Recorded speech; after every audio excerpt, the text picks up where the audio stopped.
Tensions rise when a young, working-class woman from Chicago gets entangled in the dysfunctions of her manipulative socialite cousin and her extended wealthy family during the course of their visit, in the 1955 psychological drama Queen Bee. And that's the movie we're digging into this week on Movie Bones.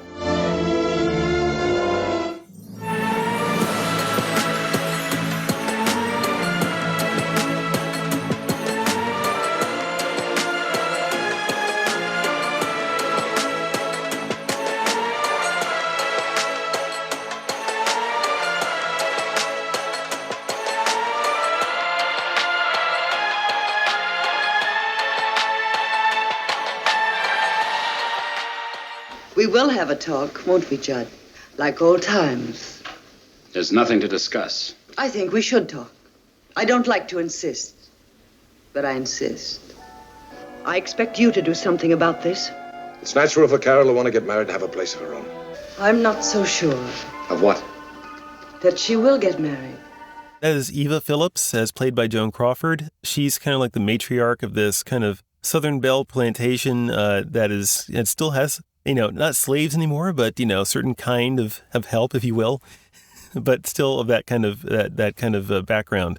She's taking in her cousin, I guess, is her cousin, named Jennifer Stewart. She's coming in to visit her family from Chicago, and she gets drawn into this kind of weird family dynamic that she just kind of walks in on. And it's the setup for getting drawn into this, the family backstabbing. There's a lot of backstabbing in this film, isn't there, Ryan? There is. And I want to say something before we kind of go in further into this. I don't know how I feel about this now. We've seen a lot of movies, and there's a lot of movies that still do this, where we are given the character that, like this character, like Marlowe's character. Yeah. She's a representation of the audience. Yes. You know agreed. what I mean?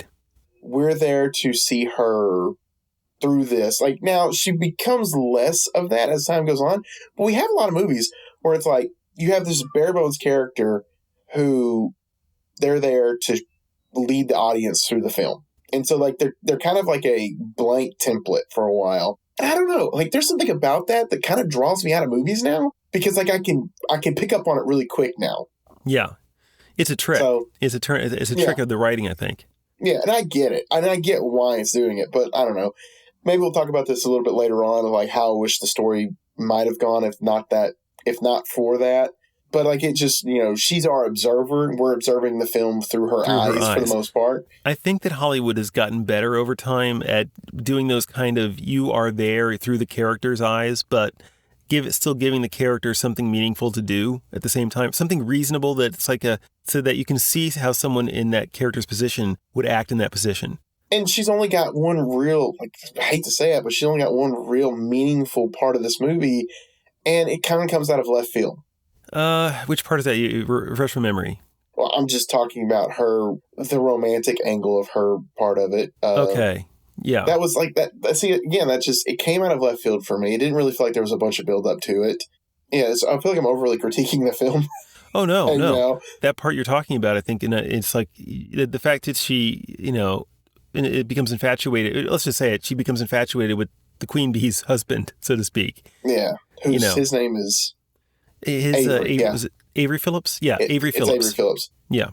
But it's like there's not just a bunch, and this is that time period type of film. This kind of happens, but there's not a lot of build up to their relationship, to them, because like really the only build up has is, she sees past the fact that he's got a scar on his face.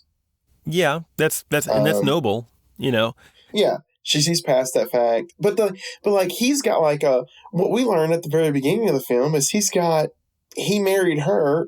Spoiler alert, but he married her. But like before he married her, or he was with this other person who's out of her mind now.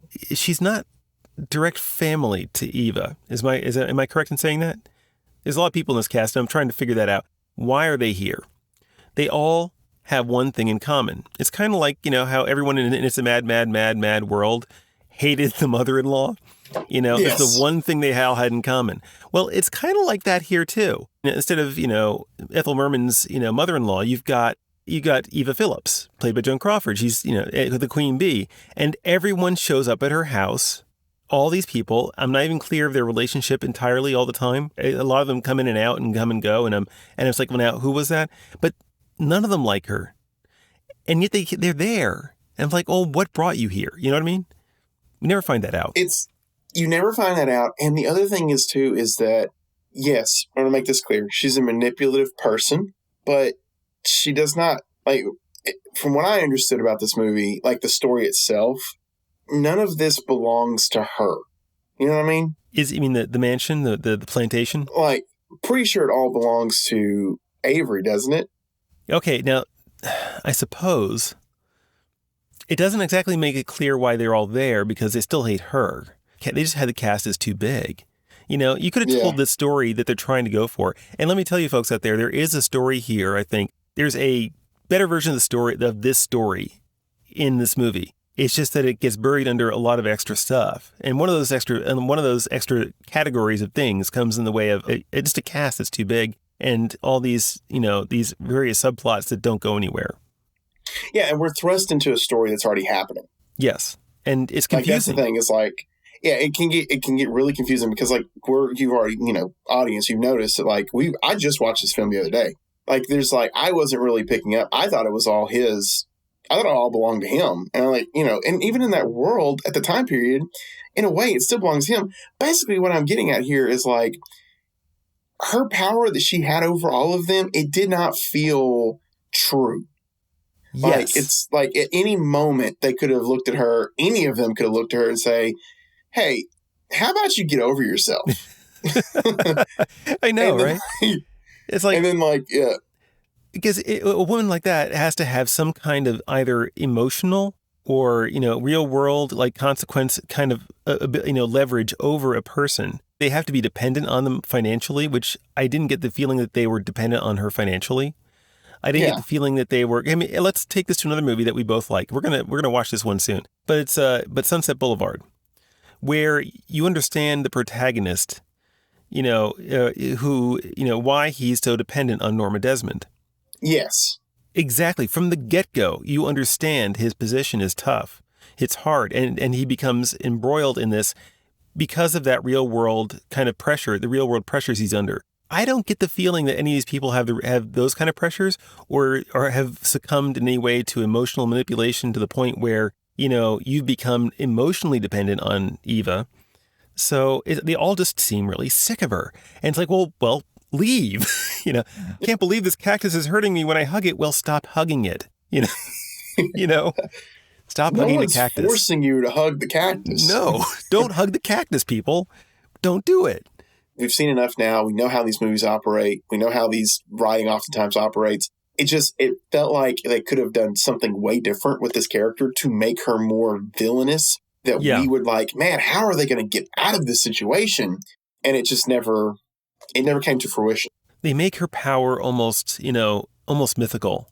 Everyone who talks about her, they talk her almost in mythical ways, and not in ways that kind of feel emotionally understandable. It's like, oh, she'll get to you eventually, but it's like only if you give her that, and that's the thing is part of what we see in Jennifer that kind of drove me nuts. Really, Carol, you seem to blame everything that happens on Eva. Stay here long enough. You'll find out. Has it ever occurred to you that Eva might be worried about Judd being good enough for you? We used to keep bees for the orchard. There's a whole chapter devoted to the queen, the ruler of the hive, the queen bee, who stings all her rivals to death. I'm not going to stay and listen to such nonsense. Your turn will come. You want me to hate her, like you do, after all she's done for me. Don't be sorry for me. Be sorry for yourself, feeling the way you do about a wonderful person like Eva.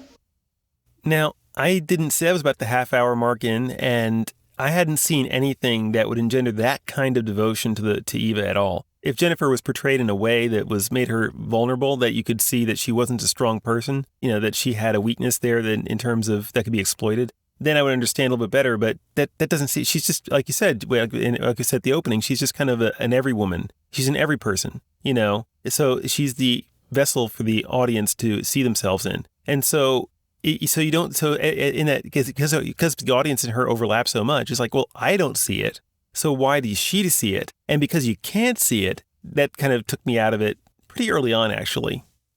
Yeah. Would have been nice if like she like if Eva had love bombed her like from the get-go, just like doting on her, doing everything she could for her. Yes. Being just so super nice, gifting her things. Like we do have a little bit of that, but not a lot of it. But then like you start to like have her see through, like we the audience start to see through the cracks. Like the little things start happening. Like for instance, if we're just going to go with like mean girl type of behavior, it's like, do you really need to eat that? Do you really need to be, do you really think that looks good on you? That kind of stuff. Yeah. It's like, oh, we start to see as the audience, we're like, oh man, she really is not, she's kind of a jerk of a person. And then we see it start to like slowly, it starts to peel back more and more and more. Like for instance, Jennifer comes into the house, but there's this woman that's sitting there and she's sitting on the couch and she's not like, we very quickly learn that this woman's not in her right mind. We learn later on a little bit more of how that happened, of what happened. Mm-hmm. But that's not a person that we should be introduced to at the very beginning of the film.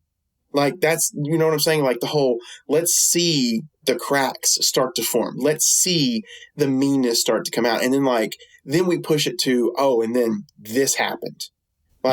Here's this woman, we're introducing her. She just randomly showed up for whatever reason. We learn her backstory. Her backstory is, essentially Eva stole Avery away from her, and it left her in a bad mental state because of all the other horrible things she did. Right. Like mentally and everything. And then that's a perfect segue into the next big event that happens in this film, which is, the death. Yes, the suicide. Which, by the way, I want to make that very clear. Like, I did not expect that to happen.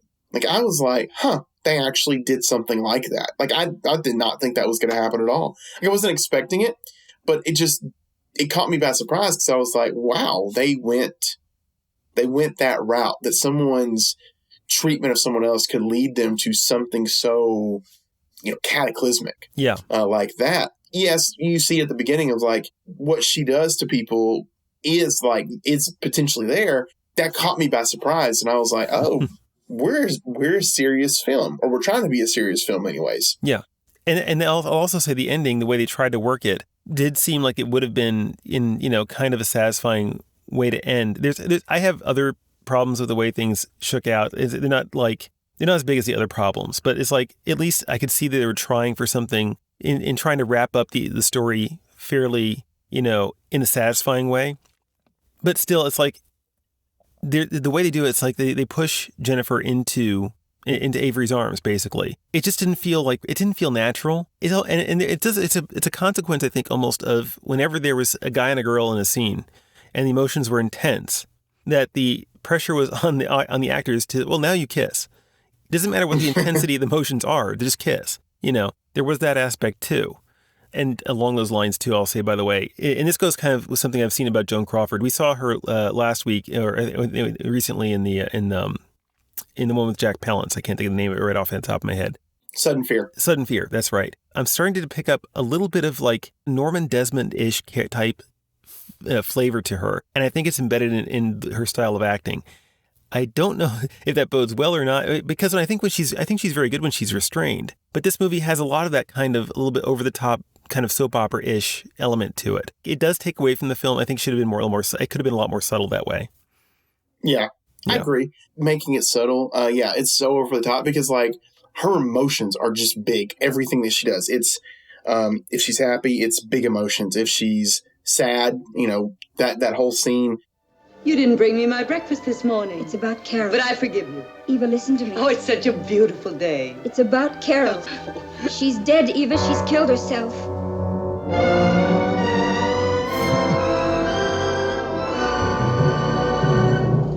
You can't see it in the audio, but it's like, the smearing of she's just kind of crossing her face out, very symbolically, Xing her face out with the face cream on the mirror, just to blot out her own image. It's like, well, that's on the nose. Yeah, but it's like, did you really even care that had happened?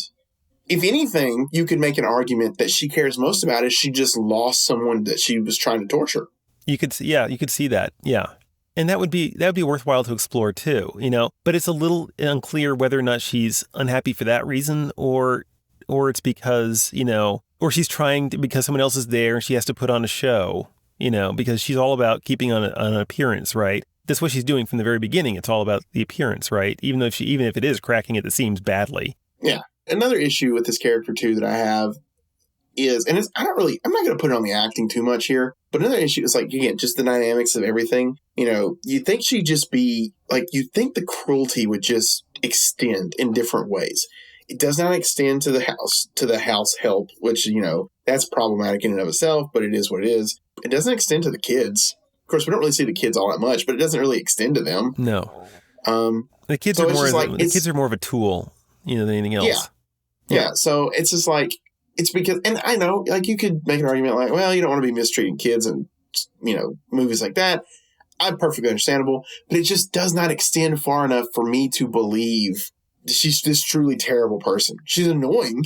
She's an annoying person, but truly terrible. Other than of course, we've talked about the psychological impact she's had on people, but it's just, I want to believe it, this is a character that needs to be truly evil.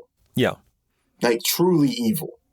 I wanted to believe that she was able to, using nothing but the power of her own voice and the material stuff she's got, because it's not about physical prowess, physical overpowering people, but nothing but that to just keep everyone in line.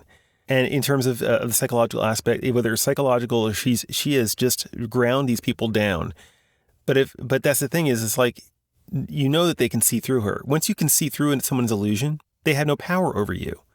It's the people like Jennifer who are coming in blind, who have the most chance of becoming that victim. But everyone else doesn't. And so you don't see the result. And again, it takes us back to why they're there in the first place, because who would do that, So anyway, and by the way, what's one last question on this? What was the passage of time in this movie? How long is this supposed to take place over? I would guess a couple months. I mean, because I was trying to figure it out, and they do mention some fairly, some things that take time. It's how long was her visit supposed to be? Was it supposed to be, she's just supposed to be there visiting, right? Like that. Yeah, something like that. So I just figured this is either a really long visit, and why would you stick around if it was this much unpleasantness? But it's just yeah, so that was another thing I wasn't quite clear. It's one of the lesser faults of the film is that it just, for me personally, it just didn't feel like I had a clear understanding of, how much time had passed from the beginning to end. But that's a smaller complaint in the big scheme of things. So where do you come down on this, man? I've been thinking about this now that we've talked about it prior to this. You know what? I think I'm going to give it a bad dates. I think some of the acting is good enough here to watch it one time if you want to. It's not really a twist, but, the fact that it does what it does in some instances, like the big instances, I was like, okay, I can, I'll give you a little bit of a head nod applause to this. I like some of the characters, although they're all miserable characters, except, Lucy Marlowe's Jennifer Stewart character. But every one of the characters, and the kids, and the house help. But, all of the main characters. So they're all miserable people. Yeah. And you don't super feel yourself feeling a bunch of sympathy for them, except the ones that are truly victims of this. For instance, the end of the film, John Ireland's Judd takes out Eva instead of Avery taking out Eva like he wanted to. You come to understand why he kind of did what he did, but he's once you meet his character, you're just yeah, you're miserable, just like everybody else is miserable. Everyone's a misanthrope, and and of all the other people, the people that are there with right now are the people they're most misanthropic about, especially the Queen Bee herself. Yeah, and just because they're so miserable, when bad things happen to him, you just or when the bad thing happens to him, I'm yeah, you probably deserved it as well. I don't feel the tears welling up inside me when you crashed the car. Yeah. So this is a bad dates for me too. There's some entertaining bits. There's some good dramatic bits here and there. Like I said, with I did feel something when the girl died. The girl committed suicide. Yeah.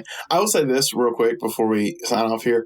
There was this part of me that when when they got to the car and like saw it on fire and everything, there was some part of me I was like, she gonna crawl out? It's like, you know, like I'll crawl out. It's like under a big W, big W. yeah. Yeah, it's yeah. So we're both definitely bad dates here. You know. Well, folks, now's the time when we like to remind the listening audience out there that if you're watching these movies alongside us, and you should be, and hearing our reactions, please do like, subscribe, comment, and of course, follow us on your podcast purveyor of choice. Tell us if you think we got it all wrong, because we're not perfect. Hey, maybe nominate some films you'd like us to see too, especially if they're available for free, because this adventure comes with no strings attached, guaranteed.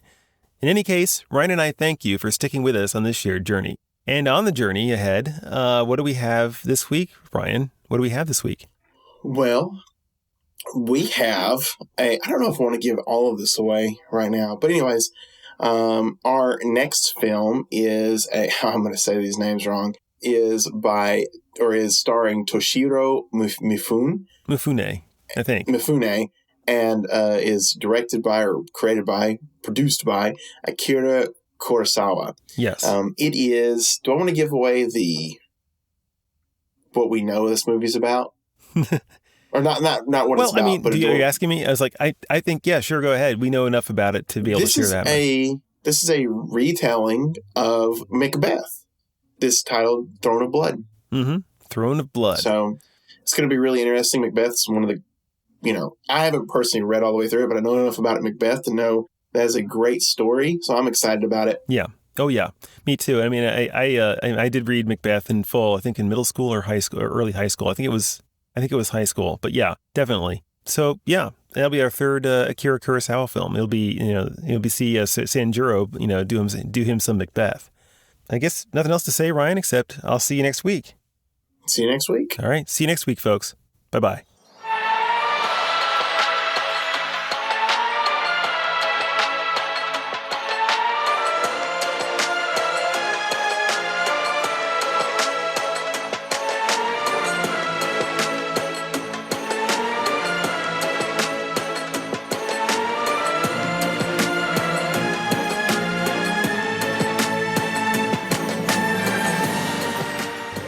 No, I didn't know. But now I do. It makes sense now.